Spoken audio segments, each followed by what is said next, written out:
आइए आज मैं आपको ऐसे खजाने के बारे में बताती हूँ कि दुनिया का कोई भी व्यक्ति इसे चुरा नहीं सकता।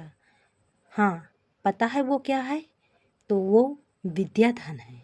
विद्या धन ही एक ऐसा धन है जिसे ना तो कोई चुरा सकता है, ना तो कोई बाँट सकता है और ना ही इसको कोई जला सकता है और ना ही ये खर्च करने में कम होता है। विद्या एक ऐसा धन है जिसे जितना बाँटेंगे ये उतना ही आपको उससे ज़्यादा मिलेगा।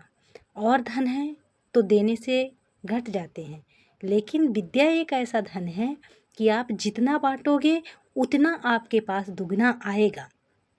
तो बच्चों, आप लोग मतलब ये समझिए कि हम किताबों से दोस्ती करें, ना कि किताबों से नफ़रत करें। विद्या एक ऐसा धन है कि जो आपको अंत काल तक साथ नहीं छोड़ता है। किताबें आपकी ऐसी दोस्त होती हैं कि जो आपके अंत समय तक साथ रहती हैं। इसलिए किताबों से नफ़रत मत करिए। और हाँ, मैं ये भी नहीं कहती हूँ कि आप रटिए मत बिल्कुल। आप समझिए, आप जितना भी समझने की कोशिश करेंगे, उतना ही आप निखरेंगे। अगर नहीं समझेंगे तो आप निखरेंगे नहीं। रटने वाली विद्या भूल जाती है, इसलिए आप ज़्यादा ध्यान दीजिए समझने में। अगर आप समझेंगे तो आपको भूलेगा नहीं कुछ भी। और हाँ, अगर आपके अंदर इच्छा है पढ़ने की तो आपको कोई भी हरा नहीं सकता और ना ही आपकी इच्छा कोई दबा सकता है। आप अपनी इच्छा पर दृढ़ निश्चय होके खड़े रहें बस। हाँ, हमको पढ़ना है तो पढ़ना है, चाहे परिस्थितियाँ कैसी भी हों, आपको रुकना नहीं है बिल्कुल भी।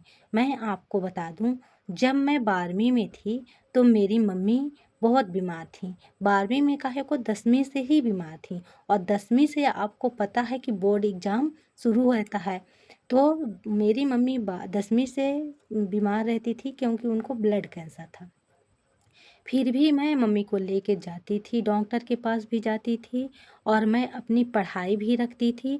और घर में कोई मेहमान आते थे तो उनको खाना, पानी, चाय सब कुछ देती थी और अपने मम्मी का इलाज भी करवाती थी और अपने मम्मी की सेवा भी करती थी। फिर जब मैं 12वीं में आई तो मेरी मम्मी मैं मतलब 26 मार्च को पेपर मेरा लास्ट था, ख़त्म हो गया था। फिर 28 मार्च को मेरी मम्मी एक्सपायर हो गई। तो देखिए, आप लोग मेरी माँ बस कहती थी कि बेटा जो गिरता है वही अगर उठकर खड़ा नहीं हुआ तो वो कभी भी ज़िंदगी में नहीं खड़ा हो पाएगा। और तो बाकी सब कह रहे थे कि पेपर मत दो, तुम्हारी ऐसी हालत है, तुम्हारे पास ऐसी मुसीबतें हैं तो तुम पेपर दोगी तो फेल हो जाओगी। लेकिन मेरी मम्मी कहती थी कि बेटा जो गिरता है और जो गिर के उठता है तो उससे बड़ा ज्ञानी कोई नहीं होता है। उस वही संघर्ष है सबसे बड़ा। तुम पेपर दो, भले ही फेल हो जाओगी पर पेपर देना तुम्हारा कर्तव्य है, तुम पेपर दो। और मैं पेपर दी और मैं पास भी हो गई। और मेंटली मैं बिल्कुल बहुत परेशान रहती थी। मेरी मम्मी की तबीयत बहुत ज़्यादा ख़राब थी, कैंसर था तो बहुत ज़्यादा ख़राब थी। मैं आपको स्थिति नहीं बता सकती उस समय की, कि उस समय कांग्रेस की सरकार थी तो लाइट भी नहीं रहती थी, तो दिए जला के उस समय पढ़ना पड़ता था। तो मतलब और मिट्टी का तेल भी ख़त्म हो जाता था कभी-कभार, तो मैं एक चार्ज वाली टॉर्च लेके आई रही हूँ। चार्ज वाली नहीं, सॉरी, सेल वाली। तो सेल वाली टॉर्च से मैं पढ़ाई करती थी। उसको ऊपर एक रस्सी से बाँधी रही हूँ और मतलब छानी में बाँधी रही हूँ और फिर उसी के फ़ोकस मतलब उसके उजाले से पढ़ती थी। तो इस तरह से मैं अपनी पढ़ाई की हूँ। और मेरी मम्मी एक तरफ सारा दिन चिल्लाती थी, दर्द हो रहा, दर्द हो रहा। अब बताइए, जब मैं उस परिस्थिति में पढ़ी हूँ ना, और दिमाग भी नहीं साथ दे रहा था, तो आपके पास तो शायद मेरे जैसे परिस्थिति तो नहीं होगी। फिर मैं पास भी हो गई। मैं बताऊँ, मैं ज़्यादा अच्छे परसेंट तो नहीं पास हुई, पर मैं पास हो गई अपने माँ की कृपा से। उनकी दुआएँ मेरे साथ थी, क्योंकि माँ-बाप ब्रह्मा, विष्णु और महेश से भी बड़े होते हैं।